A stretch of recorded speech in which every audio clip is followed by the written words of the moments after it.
Joining me right now is Trent Girdham. He's one of the best up-and-coming bantamweights in Australia. He will be fighting at ACB 76 against Tim Moore. What's going on, Trent? Nothing, just preparing for my fight, ready to make Tim Moore snore. How is the weight cut and everything going?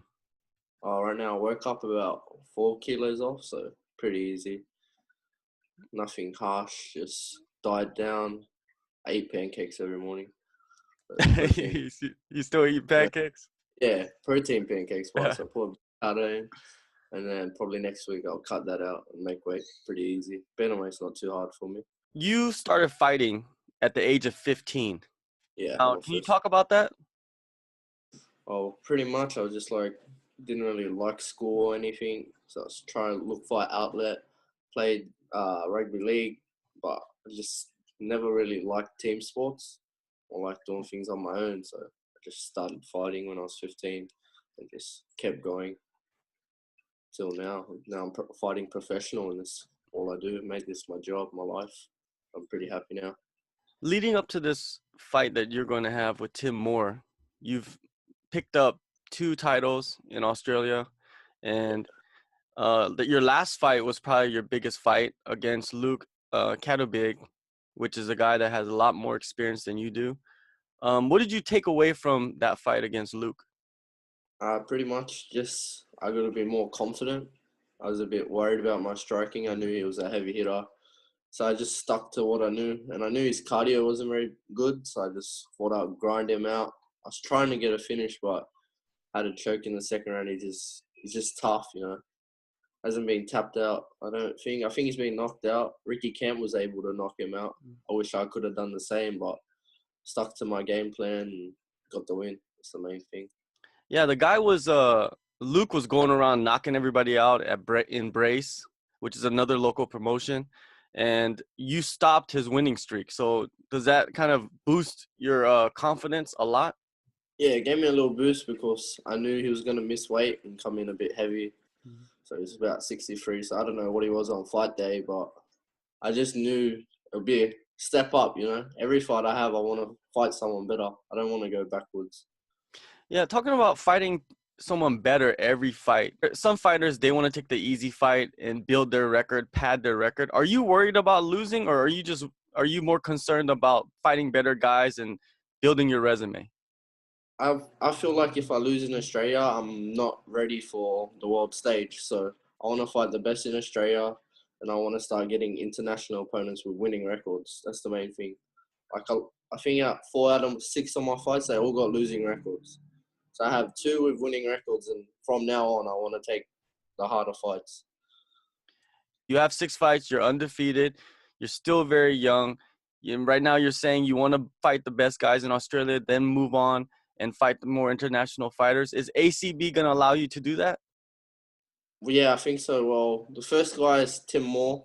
He's 12-6. He's an Australian flyweight champion, so he's coming up. So might have a size advantage here. And then after that, I'm going to ask for an international opponent, hopefully, or maybe get back on Hex Fighting Series and just look for an international opponent. Yeah, this fight at ACB 76, Tim Moore is your opponent, and you just said that he's a flyweight. Now, Yeah. since he's a flyweight, and he's a champion too, he's moving up to bantamweight. You're cutting down to bantamweight. Do you think that's a mistake for him? Not really. I've seen all his fights at bantamweight. They're the ones he's lost. So I think I'm just going to give him another L, and he'll go back down to flyweight. But I've also heard he's not that small. He's about my size. I'm a smaller bantamweight, not the biggest. Don't cut much. I eat a lot of candy, a lot of sweets. So I'm just a happy bantamweight. I'd rather be happy than be depressed and fight at a weight class where I'm not happy. Yeah, it also helps that you're still young, right? Yeah, I'm growing, so Yeah. Each time it gets a little bit harder. Do you think, like, in the future you're gonna move up in weight, or are you gonna just stay at bantamweight? I hope to stay at bantamweight, but my dad's like pretty tall. He's like 6 foot tall, 100 kilos. So I don't know if I got his genes or my mom's, because my mom's nice and short. So we'll see what happens. But I do like bantamweight weight class, and those featherweights are huge. Now, Tim Moore wasn't your original opponent. Yeah. You Well, said that, there's been like changes that, in the last few weeks. Can you break that yeah. down a First, little? I got offered an Irish guy, Alan Philpott. He used to fight for Bema, and just that just didn't really play out. And then I was really happy. I had Cool Bones, Chris Morris, Mm. guy I've been chasing since my first pro fight. I just thought he's got a padded record. He's got a winning record. Someone nice to take out, nice and easy fight. The day before it got announced, he went running scared. He's every time I see him, I say, "When are we gonna fight?" He says, "It'll happen when it's happen." Like he's always said that. I'm like, "Oh, ACB's you're gonna get paid. You're gonna get paid properly. You're gonna get looked after," and he's still pulled out. So Are Cool Bones is a bitch. are you going for the finish? Because ACB, they're giving out bonuses for all the finishes. So Yeah, is that something in finishes. your mind? Yeah, well, right now my finish percentage is 50-50. Mm. I'm not very happy with that because I like finishing fights. I think I've been working on my boxing a lot, so I think I'm going to make Tim more Snore. If not, I got pretty good jiu-jitsu. I can catch anyone from anywhere with any submission. Now, you've been working with your boxing with Rodney Williams. Now, Yeah, Roy yeah, Williams. tell me about that experience. Pretty much the last, I think, 4 months, 3 months, I've been working with him, just hands. He's teaching me to use both my hands, fighting from southpaw and orthodox. A bit more, he calls it switch hitting. So a lot of the time I'll step back from southpaw and land my big shots, then go back to orthodox. He's really good with angles. He's making me very creative, and he's making sure I don't forget to kick. Some people, they start working their hands and they think they're world champion boxers. That's not my goal. I know I'm an MMA fighter, so if I hit a nice combo and cut an angle, I know there's takedowns, kicks, elbows, and knees. And he also works with some really good guys, like in the pro ranks, Lucas Brown, former world champion, looking for redemption. And then he's just a new member on my team, but he's showing me a lot. I'm very happy with him. That's at PCYC Blacktown in Sydney. With Rodney Williams, when you guys both look at Tim Moore, do you guys see certain like holes in his game, especially in his stand-up, or are you guys just focusing on you? Pretty much, I know Tim Moore. I've watched a lot of his fights, fought a couple of my friends, or I'm interested in anyone my weight. Mm. I like watching. I study everyone. I think he looks to strike just so he can go for a takedown. That's the main thing. So I know when his punches are coming, where he's going to end up. And that's where I think I'm going to catch him. Going to block a couple punches. He's going to look to shoot. That's when my uppercut will be there. And I think my wrestling defense is pretty good. Now, they just had UFC Sydney, and that was a huge card for especially for the Australian fighters. I saw that you were training with and sparring with Alex Volkanvoski. Uh, how was that experience training with like one of the best fighters in the world? Yeah, pretty much. I train with Alex when he tries to come down to Sydney. We'll try to set something up. Want to go down there a bit, or maybe next time he's in Thailand. He's a really good training partner because his pace is so high. He just pushes you up against the cage. He can wrestle for Australian. Not many of us can. I Mm. think me and him, one of the better wrestlers. And he's just real hard work rate. So if I can hang with him, I know I can hang with anyone in ACB. He's one, yeah, and he's also one of the nicest guys you can meet, right? Yeah, you think the way he fights and the person he is, two separate things. He's a nice guy alive. I can sit there and talk to him for 3 hours.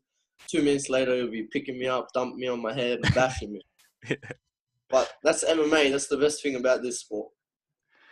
In Australia, the MMA community is growing and growing and growing. How big is it, do you think, in your opinion? I feel like everyone knows each other pretty much. But Melbourne have their little links. Queensland have their little links. Sydney has their little link. But everyone's pretty like connected. Like you'll never go to a show where you don't know someone. So we're pretty close. We all try to work and help each other out. That's the main thing.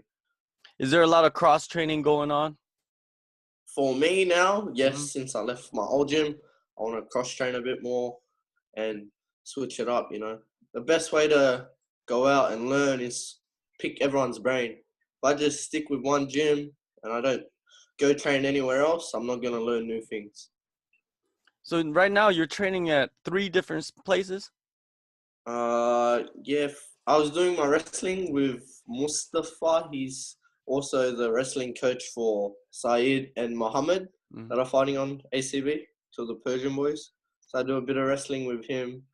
I do all my boxing with Rodney Williams, and I do my jiu-jitsu at Gracie Bankstown, Hamada. So, yeah, I do my jits and my boxing 2 different places, and then I try to find some MMA sparring partners. All right, one last question. When you're training, who do you look for in inspiration, like as an Australian fighter? As an Australian, probably Yeah. someone like Alex, because I know he's straighty 180. He doesn't do anything bad. He has this dream and he's driving and he works hard for what he's got. And I think some people, they just get things easy. I want to work for this dream. I don't want a couple easy wins. Boom, I'm in the UFC. That's cheap. I want to fight the best. So when I get there, I can compete with these guys. Yeah, it seems like, you're on the right path. You have the right people around you. You have, the training. Everything's there. You don't even have to leave, right? Oh, I do want to venture over to America, and I do like Thailand, like your boy George Hickman Yeah. and Frank. They're really good coaches, so I might head back out to Thailand maybe for my next camp. All right. But Well, here I got amazing boxing coaches and amazing jiu-jitsu partners. yeah, that's one thing about it is there's great coaching, great training all over the world now. It's not just like in only one location anymore. Yeah, you can always find something new wherever you go. Everyone's doing something different. That's the best thing.